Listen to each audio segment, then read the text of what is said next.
잃어버린 시간을 찾아서 12권, 되찾은 시간 1편, 216쪽.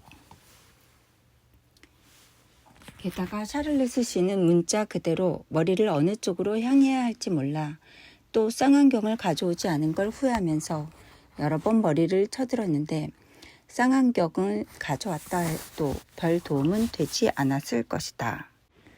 왜냐하면 이틀 전 체펠린 비행선의 공습 때문에 당국이 경계를 강화했으므로 평소보다 많은 수의 군인들이 하늘까지 가득했기 때문이다. 몇 시간 일찍 푸른 저녁 하늘에 벌레처럼 갈색 얼룩을 만드는 모습을 보이던 비행기가 지금은 가로등의 부분 소등으로 인해 더욱 깊어진 어둠 속을 빛나는 화선처럼 지나갔다. 이런 인간 유성이 느끼게 하는 가장 커다란 아름다움의 인상이 어쩌면 보통 때는 눈을 들지도 않는 하늘을 쳐다보게 했는지도 모른다. 1914년 파리에서 나는 다가오는 적의 위험을 거의 무방비 상태로 기다리는 아름다움을 보았고, 물론 지금도 그때처럼 잔인하게도 신비스러울 정도로 고요한 달은 고대의 변함없는 아름다움을 간직한 채 아직 훼손되지 않은 건축물에 빛이 공허한 아름다움을 뿌리고 있었다. 거기에는 1914년처럼 아니 1914년 이상으로 다른 그 무엇이 있었는데 비행기나 에펠탑의 탐조 등으로부터 나오는 다른 빛들과 간헐적인 불꽃이었다.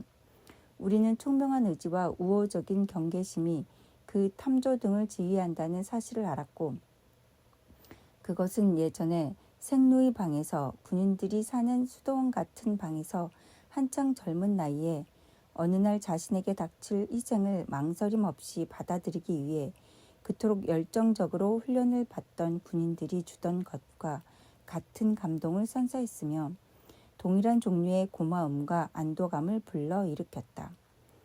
이틀 전의 공습으로 지상보다 더 요동쳤던 하늘은 이제 폭풍우가 멈춘 바다처럼 잔잔했다. 그러나 폭풍우가 일고 난 후의 바다처럼 아직 완전히 진정된 것은 아니었다. 비행기 몇 대가 마치 별들에 합류하는 로켓처럼 아직 하늘로 올라가고 있었고, 탐조등은 희미한 별의 먼지처럼 또는 방황하는 은하수처럼 하늘을 가르면서 천천히 이동하고 있었다. 그동안 비행기들이 성좌 한가운데로 끼어들었고, 사람들은 이 새로운 별을 보면서 사실상 지구의 다른 반구에 있다고 믿었으리라. 샤를르스 씨는 이런 비행사들에게 찬사를 보냈다. 그의 친독 성향도 다른 취향과 마찬가지로 그것을 부정하면서도 자제하지 못하고 고백할 수밖에 없었다. 게다가 덧붙여 말해보면 나는 고타 비행기에 탑승한 독일인들도 똑같이 찬미한다네. 체펠린을 탄 사람들도 마찬가지고, 그들에게 필요한 용기를 생각해 보게나. 그들은 그저 영웅일 뿐이야. 포병 부대가 그들을 향해 총을 쏘는데 민간인들에게 폭탄을 투하하는 게 무슨 문제란 말인가? 자네는 고타 폭격기와 대포가 무서운가? 나는 무섭지 않다고 고백했지만 어쩌면 잘못 생각했던 걸지도 모른다. 나는 게으름 때문에 할 일을 매일 다음 날로 미루는 습관이 있는데 어쩌면 죽음도 같은 거라고 상상했는지 모른다. 바로 그날 내가 맞지 않을 거라고 확신하는 대포를 어떻게 무서워한단 말인가. 게다가 이렇게 따로 형성된 폭탄 투하와 가능한 죽음의 관념은 독일 비행체의 횡단에 대해 내가 그려보던 이미지에 흔들리는 하늘의 안개 물결로 내 시선에 조각난 모양으로 대롱거리는 그 비행체 중 하나에서, 비록 그것이 살상무기임을 알았지만 별과 같은 천상의 존재로만 상상하던 비행기에서 어느 날 저녁 우리를 향해 폭탄이 떨어지는 움직임을 목격할 때까지는 어떤 비극적인 것도 덧붙이지 않았다. 왜냐하면 위험에 대한 최초의 현실은 새로운 것, 우리가 이미 알고 있는 것으로 결코 환원되지 않는, 즉 인상이라고 부르는 것에 의해서만 지각되며, 또 이번 경우처럼 하나의 선, 어떤 의도를 묘사하는 선, 그 선을 무너뜨리는 임무 수행의 잠재력을 가진 선으로 자주 요약되기 때문이다.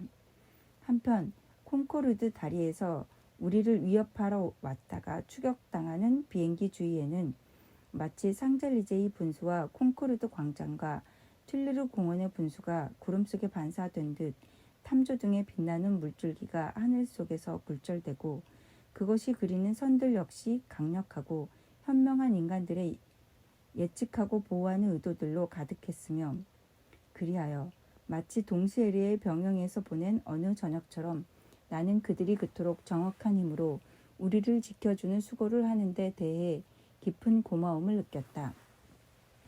밤에 본 파리 또한 그것이 적의 위협을 받았던 1914년만큼이나 아름다웠다.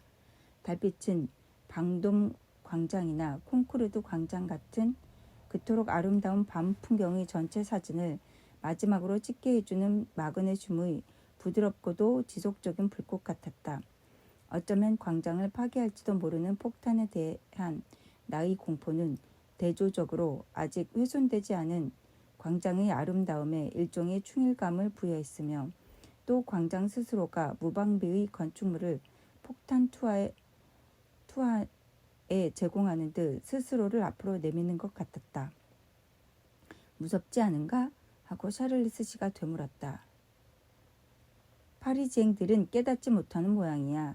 베르드랭 부인이 매일 모임을 개최한다고 누가 말하더군. 소문으로만 아는 거지. 그들에 대해서는 정말로 아무것도 몰라. 완전히 절교했으니까. 라고 덧붙였는데 마치 전보 배달부가 지나간다는 듯 눈뿐 아니라 머리와 어깨도 아래로 떨어뜨렸으며 또 팔은 쳐들었다. 손을 떼다라는 의미가 아니라면 적어도 난 아무것도 할 수 없네. 내가 아무것도 묻지 않았음에도 난 아무것도 말할 수 없네를 의미하는 몸짓이었다. 모렐이 그곳에 자주 간다는 걸 알고 있네 라고 그가 말했다. 그가 모렐에 대한 이야기를 다시 꺼낸 것은 이번이 처음이었다. 그가 지난 날을 몹시 후회하고 다시 나와 가까이 지내고 싶어 한다고 누군가가 그러더군. 이라고 남의 말을 쉽게 믿는 포브르 생제르맹 사람들의 우직함과 프랑스가 어느 때보다도 독일과 많은 대화를 하고 있으며 협상이 이미 시작되었다고 누군가가 자주 말하더군. 그것과 비슷하게 또 아무리 매정한 거절에도 쉽게 설득되지 않는 연인의 우직함을 가로 열고 어쨌든 그가 나와 가까워지기를 바란다면 그저 말만 하면 될 텐데 내가 그보다 나이가 많으니 내가 첫 발을 내디딜 수는 없지 않은가를 증명해 보였다. 가로 닫고.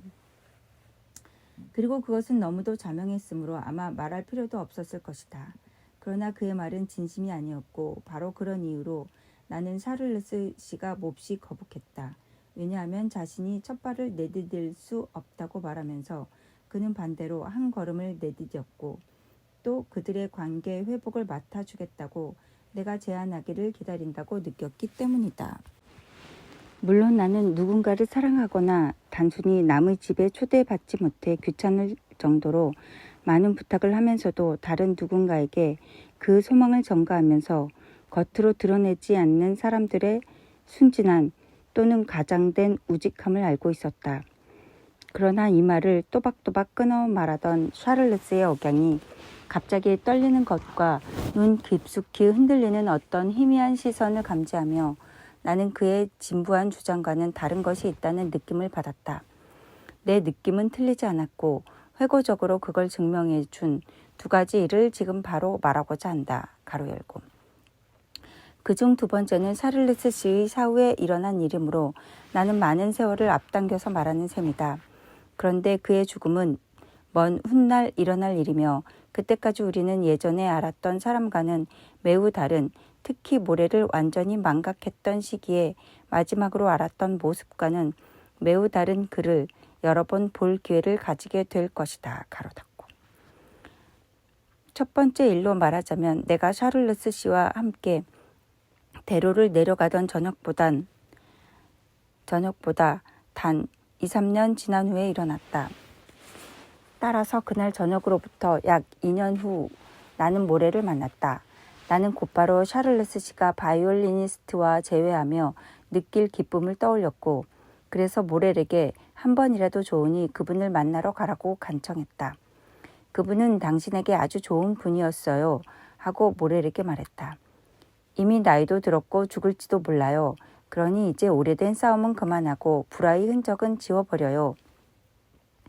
유화책이 바람직하다는 내 견해에 모렐은 전적으로 동의하는 듯 보였으나 샤를레스 씨를 단 한 번이라도 방문하라는 청은 단호히 거절했다. 당신은 잘못 생각하고 있어요 하고 내가 말했다. 그것이 전적으로 게으름이나 악의 또는 당치 않는 아는 자존심이나 미덕 또는 교태의 몸짓이라면 그러자 바이올리니스트는 고백하는 일이 지극히 고통스럽다는 듯 얼굴을 비틀고 몸을 떨면서 대답했다. 아니에요. 그 모든 것 때문이 전혀 아니에요. 미덕이라뇨. 그런 건 안중에도 없어요. 악이라뇨. 오히려 그를 동정하기 시작했어요. 교태를 부리는 것도 아니에요. 필요가 없으니까요. 게으름 때문도 아니에요. 하루 종일 하는 일 없이 무료하게 시간을 보내는 날도 많은걸요. 전혀 그런 것 때문이 아니에요. 실은 아무에게도 말하지 마세요. 당신에게 말하다니 내가 미쳤어요. 실은 무서워서예요. 그는 온 사지를 떨기 시작했다. 나는 그의 말을 이해하지 못하겠다고 고백했다. 아니요, 내게 묻지 마세요. 더 이상 그 얘기는 하지 말아요. 당신은 나만큼 그분을 알지 못해요. 아니, 당신은 그분을 전혀 알지 못한다고 할 수 있어요. 그렇지만 그분이 당신에게 어떤 해를 끼칠 수 있나요? 더욱이 그분이 해를 끼치려고 하지 않을 테니 당신들 사이에 더 이상의 원한도 없을 텐데요. 그리고 사실 그분이 아주 좋은 분이라는 건 당신도 알잖아요. 물론이죠. 그분이 좋은 분이라는 건 나도 알아요. 자상함과 올바른 성품도요. 하지만 날 내버려둬요. 더 이상 그 얘기는 하지 마세요. 이렇게 빌게요. 말하는 게 수치스럽지만 난 무서워요. 두 번째 일은 샤를레스 씨 사후에 일어났다. 사후에. 그가 남긴 몇 개의 유품과 적어도 죽기 전 10년 전에 쓴 3중 봉투 안에 든 편지가 내게 전달되었다. 그는 중병에 걸렸고 그래서 몇 가지 조치를 취했으며 나중에 우리가 게르망트 대공 부인의 오후 모임에서 보게 될 그런 상태로 추락하기 전에 잠시 회복했다. 편지는 몇몇 친구에게 물려주는 물건과 함께 금고 속에 7년 동안 보관되었는데 그동안 그는 모래를 완전히 망각했다. 편지는 정교하면서도 단호한 필체로 다음과 같이 쓰여 있었다. 내 소중한 친구, 신의 섭리는 낯선 길이라네. 이따금 신은 의인의 탁월함이 부족하지 않도록 평범한 인간의 부재나 결핍을 이용한다네. 자네는 모렐이 어떤 출생의 사람인지 알고 있으며 또 내가 어느 정상까지 거의 내 수준으로까지 그를 끌어올리려고 했는지도 아네. 그러나 자네도 알다시피 그는 모든 인간이 다시 말해 진정한 불사조로서 다시 태어날 수 있는 먼지나 재로 돌아가려 하지 않고 독사가 기어다니는 진흙탕으로 돌아가고 싶어 했네. 그는 스스로 실추했고 그것이 나의 실추를 막았네. 자네도 알다시피 우리 가문의 문장은 우리 주님의 경고이기도 한 너는 사자와 살무사를 짓밟으리라. 이며 또 그런 문장의 표현체로 사자와 뱀을 발바닥으로 밟고 있는 인간을 묘사하고 있네. 그런데 바로 나 자신이라고도 할 수 있는 사자를 그렇게 짓밟을 수 있는 건 바로 뱀과 내가 조금 전에 너무 경솔하게 결핍이라고 칭했던 뱀의 신중함 덕분이라네. 왜냐하면 복음서의 심오한 지혜는 이런 결함까지도 미덕으로 만들며 적어도 타인들을 위한 미덕으로 만들기 때문이라네. 과거에 조화로운 조바꿈을 하며 휙휙거리는 소리를 냈던 우리의 뱀은 뱀을 부리는 자, 게다가 그 자신이 매혹된 뱀을 부리는 자를 만나자 음악적인 파충류가 되었으며 뿐만 아니라 내가 지금은 성스럽다고 여기는 신중함의 미덕을 비겁함의 수준으로까지 갖게 되었네. 그 성스러운 신중함 때문에 그는 나를 만나러 오라는 부름에 저항했네. 이런 사실을 자네에게 털어놓지 않는다면 나는 이 세상에서 마음의 평화를 찾지 못할 테고 또 저 세상에 가서도 주님으로부터 용서를 받을 희망을 갖지 못할 걸세. 이런 점에서 그는 내게 신의 지혜를 구하기 위한 도구였네.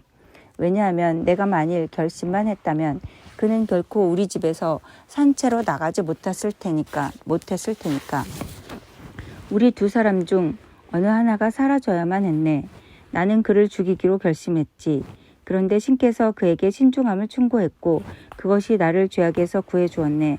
나의 수호천사인 대천사 미카엘의 개입이 그 일에 있어 큰 역할을 했다고 나는 믿어 의심치 않네.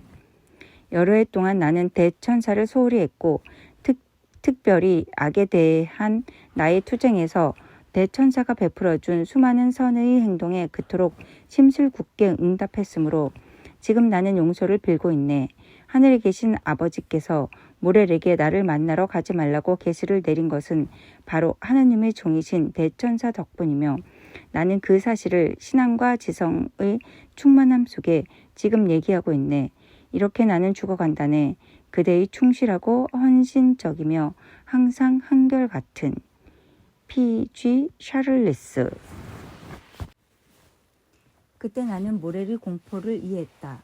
물론 그 편지에는 오만함과 문학적인 것도 많이 들어있었다. 하지만 그 고백은 진실이었다.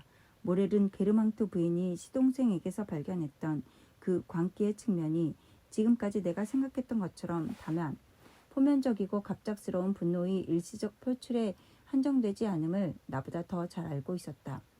그러나 우리가 하던 이야기로 다시 돌아가야 한다. 나는 샤를레스 씨 옆에서 대로를 따라 걸어가는 중이었고 그는 나를 자기와 모렐 사이에 어떤 화해의 출구를 열어줄 어렴풋한 중개자로 금방 생각해냈던 것이다. 내가 대답하지 않는 걸 보고 그는 말했다. 게다가 나는 왜 그가 연주를 하지 않는지 모르겠네. 전쟁이라는 핑계로 사람들은 더 이상 음악을 하지 않네. 그러나 춤을 추고 사교적인 만찬도 베풀고 여인들은 피부를 위해 앙브린 같은 것을 발명하지 않는가. 그들이 베푸는 연애도 아마 독일군이 좀 더 가까이 다가오면 폼페이 최후의 날과 같은 것으로 채워질 테지. 그것이 그들을 경박함에서 구해줄 걸세. 독일의 베수비오 화산 같은 데서 분출되는 용암이 화장 중인 여인들을 불시에 기습하며 그 동작을 중단하고 영원히 고정시켜 나중에 아이들이 사파를 넣은 교과서를 보면서 동서가 베푸는 만찬에 가기 전에 마지막으로 분을 바르는 몰래 부인이나 또는 가짜 눈썹 그리는 일을 금방 마친 소스텐 드 게르망트의 모습을 보며 경험을 쌓게 될 테지. 미래의 브리소 같은 이들에게는 강의 자료가 될 테고 한 시대의 경박함도 10세기가 지난 후에는 특히 화산 폭발이나 폭탄 투하로 용암과 유사한 물질의 분출에 당시의 모습이 그대로 보존되어 있는 경우에는 가장 중요한 박학의 자료가 될 걸세. 베수비오 화산이 분출한 것과 비슷한 독가스와 폼페이의 메모를 초래한 것과 같은 붕괴 사태에도 불구하고 그들의 그림과 조각품을 바욘에서 빼내지 못한 그 조심성 없는 저택이 원래의 모습 그대로 보존되는 경우 그것은 미래의 역사를 위해 얼마나 훌륭한 자료가 되겠는가. 게다가 1년 전부터 저녁이면 무통로칠드나 생테밀르옹의 어느 오래된 포도주병을 가져오라고 지하실에 내려가는 것이 아니라 성물을 나르던 순간에 죽음이 덮친 헤르쿨라네움의 사제들처럼 그들이 가진 가장 귀중한 물건을 가지고 지하실로 숨기 위해 도망치고 있으니 이는 이미 부분적으로는 폼페이가 아닌가? 물건에 대한 집착이 언제나 그 소유자를 죽음으로 몰고 가는 파리는 헤라클레스가 창건한 헤르쿨라네움과 같은 도시는 아니었네. 그러나 얼마나 많은 유사성이 우리의 주의를 끄는지 보게. 오늘 우리에게 주어진 이 명철한 의식은 우리 시대에만 존재하지 않고 시대마다 존재했네. 베수비오 화산 근처 도시들의 운명을 우리도 내일 겪게 되리라고 생각하네만 그 도시의 주민들은 성경에 나오는 저주받은 도시와 같은 운명의 위협을 받고 있음을 느끼고 있었네. 누군가가 폼페이의 집 벽에서 소도마 고모라라고 쓰인 계시적인 비문을 발견했으니까. 샤를리스 씨가 한순간 하늘을 향해 눈을 쳐든 것이 소돔이라는 이름과 그것이 불러일으킨 관념, 아니면 폭격에 대한 관념 때문인지는 모르겠지만 여하튼 그는 금방 지상으로 눈을 돌렸다. 나는 이 전쟁의 모든 영웅들을 찬미하네 하고 그가 말했다. 여보게 친구, 전쟁 초기에 나는 조금 병솔하게 영국 병사들을 아마추어 축구 선수로 간주하면서 그들이 프로 선수들과 겨룬다면 또 어떤 프로 선수란 말인가. 조금은 건방지다고 생각했는데 미학적으로만 보아도 그들은 그리스의 육상 선수들에 지나지 않아. 내 말 잘 듣게. 그리스. 그렇다네. 그들은 플라톤의 청년들일세. 아니 차라리 스파르타인들이라고 할까. 내 친구들 중 몇몇은 그들의 주둔지인 루앙으로 그들을 찾아갔네. 거기서 아주 근사한 것을 아무도 생각해 보지 못한 대단한 근사한 것을 보았다고 하더군. 아니 그건 더 이상 루앙이 아니라 다른 도시였다고 하더군. 물론 거기에는 대성당의 삐쩍 마른 성인들과 더불어 예전의 루앙도 여전히 존재하네. 물론 그 역시 똑같이 아름답지만 다른 것이라네. 그리고 우리의 푸알류들, 내가 푸알류들이나 귀여운 파리고들에게서 어떤 맛을 발견하는지는 말로 할 수 없군. 저기 활발하고 익살스러운 용모에 영악한 표정을 지으며 지나가는 녀석을 좀 보게. 그들의 걸음을 멈추게 하고 짧게나마 담소를 나누는 일이 내게는 종종 있네만 얼마나 섬세하고 상식적인 녀석들인지. 또 저 시골 청년들은 알음을 굴리는 방식이나 사투리를 쓰는 저들은 무척 재미있고 상냥하네. 나는 시골에서 오래 살았고 또 농가에서 여러 번 잔 적이 있어서 저들에게 말을 걸 줄 아네만 프랑스인에 대한 찬미가 우리의 적을 낮게 평가하게 해서도 안 되네. 그렇게 되면 우리 자신도 비하하는 셈이 될 테니. 그런데 자네는 독일 병사가 어떤 병사인지 잘 모를 걸세. 나처럼 그들이 분열 행진하는 모습을 무릎을 굽히지 않고 뻣뻣하게 걷는 걸음으로 보리수 나무 아래 제대로 대로를 행진하는 모습을 보지 못했으니까. 그러고는 발베크에서 내게 스케치해 보이고 시간과 더불어 그에게서 보다 철학적 형태를 취한 그렇지만 부조리한 성찰도 곁들인 남성의 이상형으로 다시 돌아갔는데 이따금 탁월한 존재임을 입증하는 순간에도 단순한 사교계 인사로서 지나치게 얄팍한 짜임을 드러냈다. 여보게 하고 그가 말했다. 보슈 병사인 저 멋진 녀석은 힘세고 건강하며 자기 나라의 위대함만을 생각한다네. 도이칠란드 위버 알레스만 해도 그렇게 어리석은 것은 아닐세. 그런데 우리는 그들이 남성답게 전쟁을 준비하는 동안에도 딜레탕티즘에 빠져 있지 않았는가. 샤를르스 씨에게 이 단어는 아마도 뭔가 문학과 유사한 것을 의미하는 듯했다. 왜냐하면 필시 내가 문학을 좋아하고 한때 그에 전념할 의사가 있었음을 기억해낸 듯 곧 내 어깨를 치면서 가로 열고 그 동작을 이용하여 내 어깨를 힘차게 누르는 바람에 예전에 내가 군 복무를 할 때 76식 총의 반동 작용에 의한 것과 동일한 아픔을 유발했지만 가로 닫고 곧 내 어깨를 치면서 그 비난을 완화하는 것처럼 말했기 때문이다. 그렇다네. 우리 모두는 딜레탕티즘에 빠져있네. 우리 모두는 자네도 마찬가지지만 기억하게나 자네도 나처럼 메아 쿨파를 외칠 수 있다는 것. 우리는 지나치게 예술 애호가였어. 이런 비난에 대한 놀라움과 순발력의 부족, 대화 상대자에 대한 존경심과 그의 다정한 선의에 감동해서 나는 그가 권하는 대로 가슴을 칠 만하다는 듯 그의 부름에 응했지만 정말로 바보 같은 짓이었다. 내게는 스스로를 자책할 정도로 예술 애호가다운 면은 전혀 없었으니까. 그럼 이만 가겠네 하고 그가 말했다. 멀리서부터 그를 따르던 무리가 마침내 우리를 버리고 떠났다. 아주 늙은 신사처럼 잠을 자러 가야겠군. 게다가 노르프아가 좋아하는 그 바보 같은 경구에 따르면 전쟁이 우리의 습관을 모두 변하게 한 것 같네. 게다가 나는 샤를르스 씨가 그의 저택을 군인 병원으로 개조했으므로 집에 돌아가도 계속해서 독일 병사들 사이에 있다는 걸 알고 있었다. 하지만 이 일은 상상력의 욕구보다는 선의를 베풀고 싶은 욕구에 따랐다고 생각한다. 밤은 투명했고 바람 한 점 없었다. 아치형 구조물과 그림자의 반사로 이루어진 둥근 다리 사이로 흐르는 생강이 보스포루스 해협과 흡사할 거라고 상상했다.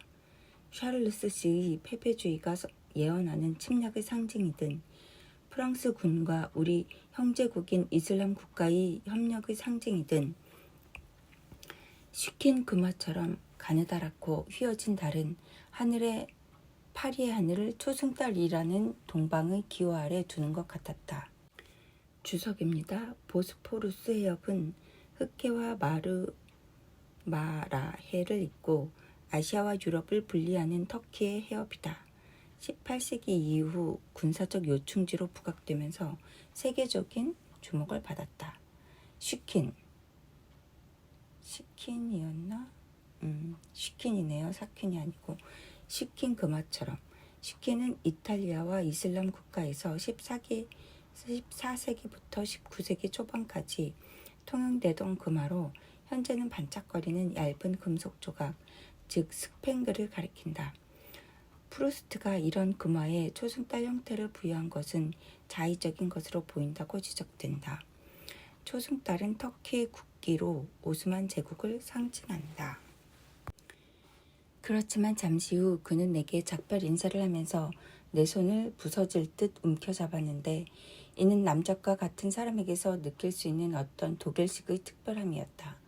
또 코타르식으로 말하자면 몇 분 동안 내 손을 주무르면서 마치 샤를루스 씨가 내 관절 마디에 그것이 전혀 잃어버리지 않았던 유연함을 다시 돌려주는 것 같았다. 몇몇 눈먼 사람들에게서 촉각은 어느 정도 시각을 대처한다. 하지만 이 경우 나는 촉각이 어떤 감각을 대체하는지 알 수 없었다. 어쩌면 어둠 속에 지나가는 세네갈 병사를 얼핏 보았지만 그를 감탄의 시선으로 바라본 것을 인정하지 못하는 것처럼 남작은 어쩌면 단순히 내게 악수를 했다고 믿었는지도 모른다. 하지만 두 경우 다 남작은 오인하고 있었다. 그는 접촉과 시선의 과도한 사용이라는 점에서 유죄였다. 득환과 프로망탱, 앵그르와 들라크루아가 말하는 동방이 전부 저 안에 있지 않은가? 라고 한 세네갈 병사의 지나가는 모습에 고정된 듯 여전히 꼼짝하지 않은 채 말했다. 자네도 알다시피 나는 화가와 철학자로서만 사물과 존재에 관심을 두네. 게다가 난 너무 늙었어. 그 그림을 완성하기 위해 우리 둘 중 하나가 오달리스크가 아닌 것이 얼마나 불행한 일인지. 남작이 나를 떠났을 때 내 상상력을 사로잡은 것은 득항이나 들루쿠아르가 그린 동방이 아닌 내가 그토록 좋아하던 천일야화에 나오는 고대의 동방이었으며 또 점차 그 컴컴한 거리에 그물망 같은 길을 헤매면서 나는 바그다드의 외진 동네로 모험을 찾아 나선 칼리피 하룬 알라시드를 생각했다.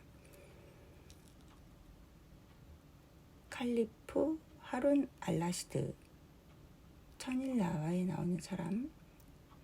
한편 더운 날씨와 걸음으로 인해 갈증이 났지만 모든 술집이 문을 닫았고 또 기름 부족으로 택시도 드물었는데 중동 사람이나 흑인이 운전하는 택시를 드물게 만나도 그들은 내가 보내는 신호에 응답조차 하지 않았다. 마실 것을 주문하고 집에 돌아갈 기운을 찾기 위한 유일한 장소가 호텔인 것 같았다. 그러나 내가 이른 곳은 중심가에서 꽤 멀리 떨어진 거리로 그것은 고타 폭격기가 파리에 폭탄을 투하한 후부터는 문이 전부 닫혀 있었다. 거의 모든 상인들의 가게가 그러했는데 종업원이 없거나 가게 주인 자신이 겁을 먹고 시골로 도망쳤는지 문에는 보통 손으로 쓴 안내문이 조금은 먼 시기에 게다가 불확실하기만 한 시기에 문을 다시 연다는 걸 알리는 안내문이 붙어 있었다. 아직 문을 닫지 않고 버티는 다른 가게들은 일주일에 2번만 문을 연다고 같은 방식으로 알리고 있었다. 가난과 방치와 공포가 온 동네에 서식한다는 느낌이 들었다. 이런 방치된 집들 사이로 삶이 공포와 실패를 물리치듯 풍요로운 활동을 유지하는 한 집을 보았을 때 나의 놀라움은 클 수밖에 없었다. 경찰의 명령으로 창문을 닫았지만 닫힌 덧문 뒤로 새어 나오는 불빛이 전략에는 전혀 신경 쓰지 않는다는 걸 보여주었다. 매 순간 새로운 방문객이 드나들 수 있도록 문이 열려 있었다. 이웃에 있는 모든 상인들의 질투심을 유발할 것 같은 그 소유들이 벌어들인 돈 때문에 그런 호텔이었다. 그리고 내가 있는 데서 15m 떨어진 곳, 다시 말해 짙은 어둠 속에서 그 모습을 식별하기에 너무도 먼 거리에서 한 장교가 재빨리 나오는 것을 보았을 때에는 호기심 또한 고조되었다. 그렇지만 뭔가 내게 강한 인상을 준 것은 내가 보지 못한 얼굴이나 커다란 우플랑드 안에 감추어진 군복이 아니었다. 그 몸이 통과한 수많은 지점의 수와 밖으로 나가기 위한 행동에 소요되는 마치 포위당한 사람이 탈출하는 듯한 그런 짧은 순간 사이에 존재하는 불균형이었다. 그래서 분명히 식별하지는 못했지만 생두의 용모와 날씬한 몸매, 민첩한 거동이라고까지는 말하지 않겠지만 생두에게 그토록 특별한 뭔가, 동시에 여러 곳에 존재하는 일종의 편재성을 떠올렸다. 그렇게나 짧은 시간에 여러 상이한 지점을 차지할 수 있었던 군인은 나를 보지 못한 채 지름길로 사라졌다. 호텔의 수수한 외관이 지금 나온 자가 생누라는 강한 의심을 품게 했지만 나는 들어갈지 말지를 자문하며 그냥 그렇게 서 있었다. 그러다 무심코 한 독일 장교로부터 빼앗은 편지에서 생누의 이름이 발견되어 그가 부당하게도 간첩 사건에 연루되었던 일이 생각났다. 물론 군 당국은 생누가 완전히 무죄임을 밝혀냈다. 그러나 지금 나는 본의 아니게 내가 본 것에 이 추억을 연결했다. 이 추억이 간첩들에게 만남의 장소로 사용된 것은 아닐까. 장교가 사라지고 나서 얼마 지나지 않아 나는 여러 부대에서 온 병사들이 들어가는 걸 보았고 그것이 내 가정에 한층 힘을 더했다. 게다가 몹시 갈증이 났다. 아마도 이곳에서 마실 음료를 구할 수 있을 테고 갈증을 가라앉히면서 불안하긴 하지만 내 호기심을 충족시킬 기회로도 이용할 수 있을 것 같았다. 그러므로 몇 개의 계단으로 이루어진 작은 층계를 올라가기로 결심한 것은 다만 이런 만남에 대한 호기심 때문만은 아니었다고 생각한다. 계단을 올라가자 그 끝에는 일종의 현관방 같은 것이 있었고 아마도 더위 때문인지 문이 열려 있었다. 처음 순간 나는 내 호기심을 충족할 수 없겠다고 생각했다. 왜냐하면 내가 있는 어둠 속의 계단에서 몇몇 사람들이 방이 있느냐고 물었고 또 이런 그들에게 남은 방이 하나도 없다고 대답하는 걸 보았기 때문이다. 얼마 후 한 평범한 해병이 나타났을 때 28호실이 서둘러 그에게 주어졌으므로 그들이 거절당한 이유는 단지 스파이 소굴에 속하지 않는다는 이유 때문이란 생각이 들었다. 어둠 속에서 나는 사람들의 눈에 띄지 않는 채로 몇몇 군인과 노동자 둘이 잡지나 화보에서 오려낸 천연색 여인 사진으로 멋을 부리며 장식한 그런 질식할 것 같은 작은 방에서 평온하게 대화를 나누는 모습을 볼 수 있었다. 그들은 애국심에 관한 의견을 침착한 어조로 전개하는 중이었다. 뭘 원하는가? 그저 동지들처럼 하는 거지. 하고 한 사람이 말했다. 아, 내가 죽고 싶지 않다는 건 확실해. 라고 다른 사람은 내가 알아듣지 못한 어떤 바람 같은 것에 대답했는데 내가 이해한 바에 따르면 그는 내일 위험한 임지로 다시 출발하는 것 같았다. 이를테면 22살 나이에 아직 6달밖에 군 복무를 하지 않은 자에게는 조금은 지나치지 않나 하고 그는 오래 살고 싶은 소망보다 공정하게 성찰한다는 의식이 더 많이 느껴지는 그런 어조로 외쳤다. 마치 22살밖에 되지 않았다는 사실이 죽지 않을 기회를 더 많이 부여한다는 듯이 또 죽는 것이 불가능하다는 듯이 소리쳤다. 파리는 정말 근사하지 않나? 하고 또 다른 사람이 말했다. 전쟁 중이라고 말할 수 없을 정도야. 그리고 줄로 여전히 지원할 생각이야? 지원하는 건 확실해. 저 못된 보슈놈들을 닥치는 대로 갈기고 싶으니까. 하지만 조르프는 장관들의 아내와 잠을 자는 인간이야. 뭔가를 했던 인간이 아니라고. 그런 말을 듣다니 정말 끔찍하군. 하고 그보다 조금 나이든 비행사가 그 말을 한 노동자 쪽으로 돌아서면서 말했다. 자네에게 충고하지만 일선에서는 그렇게 말하면 안 돼. 푸알류들이 자네를 바로 날려버릴 거야. 이런 대화의 진부함 때문에 나는 더 이상 그들의 말을 듣고 싶지 않았고 그래서 안으로 들어갈지 다시 내려갈지 물었다. 그때 돌연 나를 전율케 하는 말을 듣고 무심한 상태에서 벗어났다. 멋지군. 지배인은 아직 돌아오지 않고 그런데 이런 시간에 어디 가서 쇠사슬을 구할 수 있을지 모르겠는걸? 하지만 그분은 벌써 묶여있지 않나? 물론 묶여있지. 묶여있거나 묶여있지 않거나 나도 그런 식으로 묶여있다면 풀 수 있다고. 그렇지만 자물쇠가 채워져 있는걸? 물론 채워졌지. 하지만 부득이한 경우에는 열 수도 있어. 사실 쇠사슬이 그렇게 길지 않거든. 그것이 어떤 건지는 내게 설명하지 말라고. 오늘 밤 내내 그분을 때렸더니 내 손에 피가 다 흘렀다고. 오늘 저녁엔 내가 때릴 거 아니야? 아니야, 내가 아니야. 모리스야. 하지만 일요일엔 나라고. 지배인이 약속했어. 나는 왜 그들이 해병의 단단한 팔을 필요로 했는지 이제 이해가 갔다. 그들이 온순한 부르주아들을 쫓아냈다면 그들이 그 호텔이 스파이들의 소굴이어서가 아니었다. 때맞춰 범죄를 발견하고 범인을 체포하지 않으면 끔찍한 범죄가 곧 저질러질 것 같았다. 그렇지만 모든 것은 평온하면서도 위험이 도사리고 있는 그 밤에 꿈과 이야기 같은 외양을 띄었고 그리하여 나는 동시에 판관의 오만함과 시인의 관능을 가지고 결연하게 호텔 안으로 들어섰다. 나는 가볍게 모자를 만졌고 그러자 거기 있는 사람들이 그대로 자리에 앉은 채로 조금은 예의 바르게 내 인사에 답했다. 어느 분에게 인사해야 할지 좀 말씀해 주실 수 있나요? 방을 하나 빌리고 마실 것을 좀 가져다 주었으면 해서요. 조금만 기다리시오. 지배인이 외출해서요. 하지만 위층에 우두머리가 있지 않나? 하고 한 수다장이가 넌지시 비추었다. 하지만 그분은 방에서는 안 된다는 걸 알 텐데. 방을 빌릴 수 있을 거라고 생각하세요? 그럴걸요? 43호실이 비어있을걸요? 하고 22살이어서 죽지 않을 거라고 확신하던 청년이 말했다.